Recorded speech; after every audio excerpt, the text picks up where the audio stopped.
ఎప్పటికైనా సొంతం. రాదురా ఏ విజయం నీ కోసం నా కోసం, ఎటుపోదురా నువ్వు చేసిన కష్టం ఎప్పటికైనా సొంతం.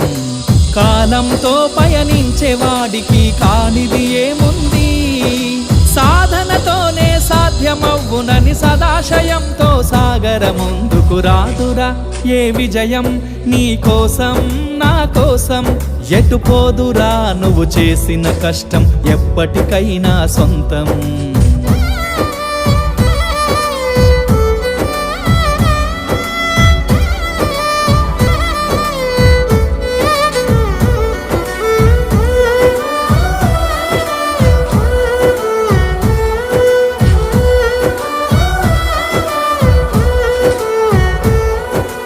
ఆకాశంలో అలలాగా పోయే ఆ పక్షులనే చూడు, అనుకున్న